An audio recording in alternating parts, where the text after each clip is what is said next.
बिस्मिल्लाहिर्रहमानिर्रहीम। जनाब deputy speaker, मैं ज़्यादा वक्त नहीं लूँगा। मेरे दूसरे कुलीग जो हैं वो ताकि वो भी बात कर लें, नहीं तो आप नमाज के बाद भी जो है इसको जारी रख सकते हैं इस इजलास को, ताकि सारे पॉइंट ऑफ ऑर्डर पे बोल लें। जनाब स्पीकर, इस हाउस ने जो तरमीम जो है वो पास की, जो तरमीम हमने पास की आइन ने, तो उस तरमीम के नतीजे में जो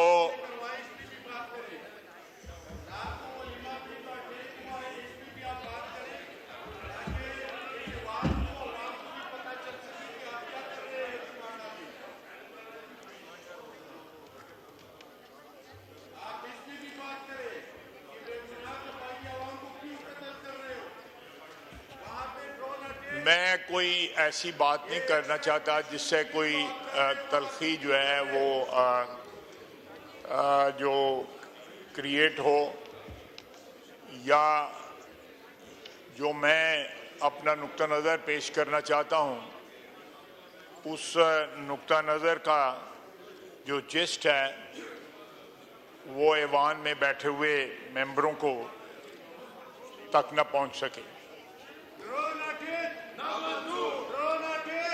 जनाब डिप्टी स्पीकर,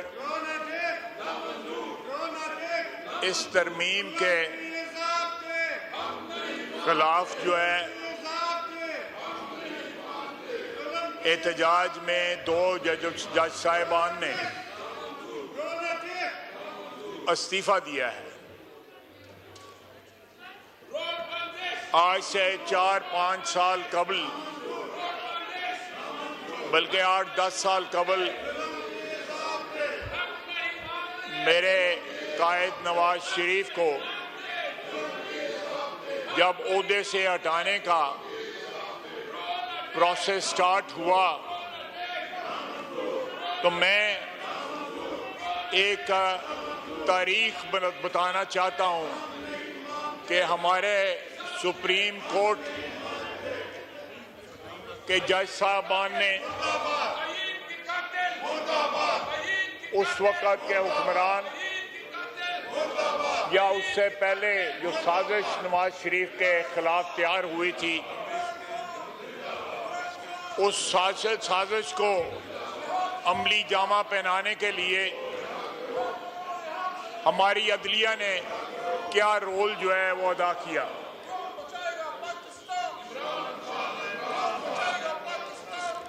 ये सारा सिलसिला पनामा केस से स्टार्ट हुआ।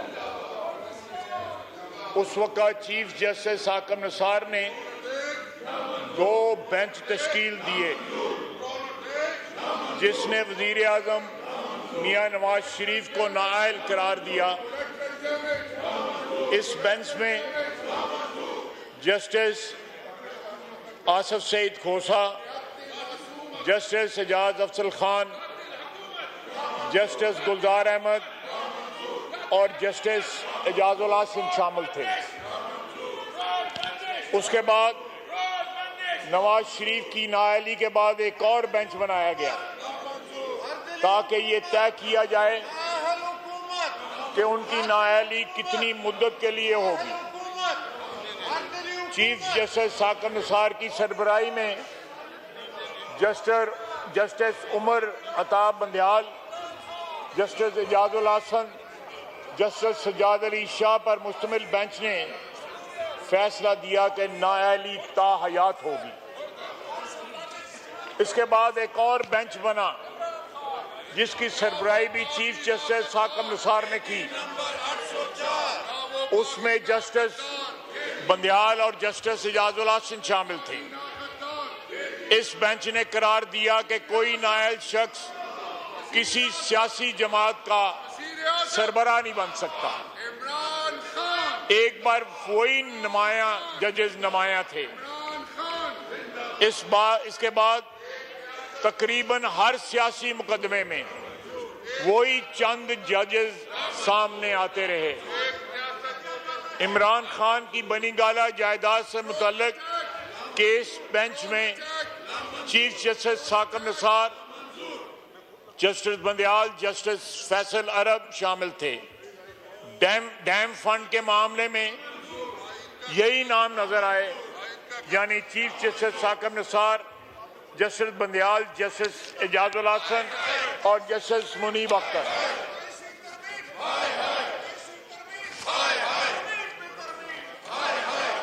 सुओ मोटो इख्तियार लेने का मामला अदालत के सामने आया तो आज खुद नोटिस 2021 किसके पास है।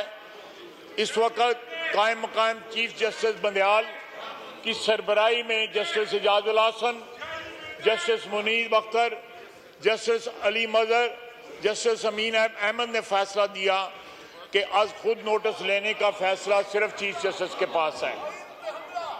इस फैसले में चीफ जस्टिस के इख्तियारात में मजीद इजाफा हुआ। मैं ये सारी तारीख इसलिए बताना चाहता हूं जनाब डिप्टी स्पीकर कि कल 2 जजेस को जो है इस ऐवान की, इस पार्लियामेंट की पास करदा एक तरमीम जो है आइन में, उसके खिलाफ जो है उनकी गैरत जाग गई।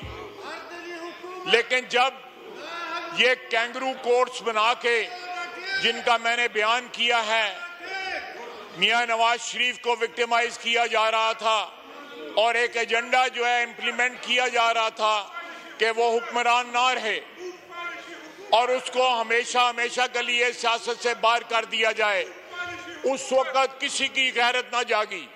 ये जज जो थे, ये कल वाले जज थे, उस वक्त भी सुप्रीम कोर्ट और हाई कोर्ट में बैठे हुए थे। अब वो शायरी भी करते हैं, अब वो जो है सियासी बयानात भी दे रहे हैं। सारे के सारे जो है जो जराइम इन्होंने माजी में किए वो इनकी जो है वो ज़हनों से महव हो गए। और जिस दिन नवाज शरीफ के केस की प्रोसीडिंग्स होती थी, ये अपने घर वालों को भी बुला लेते थे कि देखना आके हमने नवाज शरीफ के साथ क्या करना है। अदलिया का किरदार जो है पाकिस्तान की तारीख में हर मोड़ के ऊपर इतना भयानक और स्याह रहा है कि शायद ही किसी मुल्क में अदलिया का किरदार इतना भयानक रहा हो। कोई ऐसे मरहले जरूर आए जहां पे जो है रोशनी नजर आई, लेकिन वो मरहले जो थे वो बहुत कम थे। आप जो है जुल्फकार अली भुट्टो की फांसी से लेकर तमाम एब्रोगेशंस ऑफ कॉन्स्टिट्यूशन के ऊपर मोहर सख्त करना वैलिडिटी की, और उसके बाद नवाज शरीफ को नाअहल करार देना, ये इसी अदलिया ने किया जो हमारे साथ वाली बिल्डिंग में बैठती है। अगर आज अदलिया में इस पार्लियामेंट के दोनों ऐवानों ने एक तरमीम पास की है जिससे इसकी जो हैयत है आइन की वो दुरुस्त हुई है, एक रास्ते का तयन हुआ है, उस रास्ते के ऊपर चल के पाकिस्तान की आवाम को इंसाफ भी मिलेगा और आइनी जो इश्यूज जो हैं उनको भी सॉर्ट आउट जो है एक मुनसिफाना तरीके से किया जा सकेगा। मैं सिर्फ अतर मन्ना साहब के ऊपर रोशनी डालूंगा कि उनको जो जमहूरियत का या आइन की मोहब्बत का उबाल आया है, जनरल मुशर्रफ की कैबिनेट में वो सूबाई कैबिनेट में शामिल थे। उससे पहले उनके बुजुर्ग जो थे, उनकी वालदा साहबा, वो जनरल जिया साहब के वक्त जो है एक मार्शल लॉ के नीचे जो है वो बाकायदा जो है आप मजलिस शूरा और दूसरी जो हमारे जो गुनाह थे उनमें वो शामिल थी। लेकिन आज जो है इनका ज़मीर इसलिए जाग गया है कि इनकी जो हजारादारी है सुप्रीम कोर्ट पे उस पे कदगन लगाई गई और आइन जो है उसकी बालादस्ती जो है उसको एस्टैब्लिश करने की इस ऐवान ने कोशिश की। जनाब डिप्टी स्पीकर,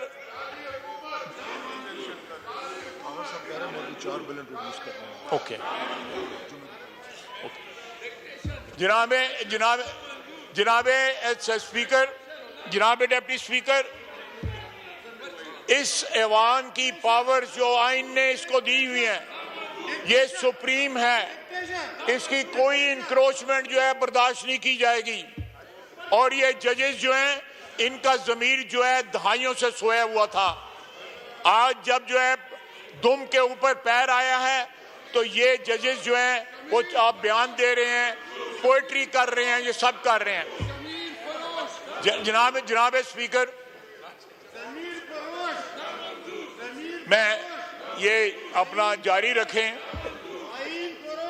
मैं इन सब का माजी जानता हूं, मैं इन सब का माजी जानता हूं। इस ऐवान में आप भी उस ऐवान में बैठे हुए थे जब आधी रात को 52 कवानीन जो है पास किए गए, 52 कवानीन, और इस असेंबली को डिसॉल्व किया गया। उस वक्त इनकी गैरत और अहमियत कहां थी? वो कहीं चरने गई हुई थी जब इस कुर्सी पे बैठ के जनाब वाला 52 बिल जो है आधी रात को पास किए गए और असेंबली को डिसॉल्व किया गया। ये लोग जो है इनको सिलेक्टिव एमनीसिया है, सिलेक्टिव एमनीसिया है। ये लोग जो है भूल गए हैं, अपना माजी भूल गए हैं और आज जो है जमहूरियत के अलमबरदार बने हुए हैं। और दूसरी तरफ यही लोग जो है दहशत गर्दों के तहफ़्फ़ुज़ देने वाले भी बने हुए हैं। जो लोग सरहद पार से आके हमारे यहाँ पे कत्ल और गारत करते हैं, उनके साथ हमदर्दी का इजहार भी यही लोग करते हैं। ये पाकिस्तान के वफादार हैं या दहशत गर्दों के वफादार हैं, आइन के वफादार हैं या एक शख्स के वफादार हैं, ये इनको फैसला करना होगा, नहीं तो तारीख अपने फैसले कर देती है, वो किसी का इंतजार नहीं करती। ये मसला जो है इंशाअल्लाह ताला सेटल होगा, आहिस्ता आहिस्ता सेटल हो रहा है। ये अपना जो एहतजाज जारी रखे, मुझे उससे कोई फर्क नहीं पड़ता। मैं एक बात रजिस्टर कराना चाहता था जनाबे डिप्टी स्पीकर, अब 2 धमाके हुए हैं, एक वाना में 655 चिल्ड्रन वर देयर, उसके बाद यहां पे एक शख्स ने आकर खुदकश